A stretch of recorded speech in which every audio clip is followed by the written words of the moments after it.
Благовестяване на Йосиф.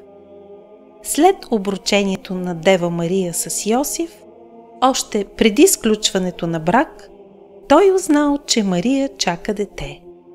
Йосиф бил праведен, милосърден и добър човек и искал тайно да напусне Мария, та тя да избегне позор и наказание. Но веднага, щом помислил това, му се явил на сън ангел Господен и му казал да не се бои да приеме в своя дом Пресветата Дева, защото детето, което носи в утробата си, е от Светия Дух. След това ангелът му възвестил: тя ще роди син и ще му наречеш името Исус, защото той ще спаси народа си от греховете му.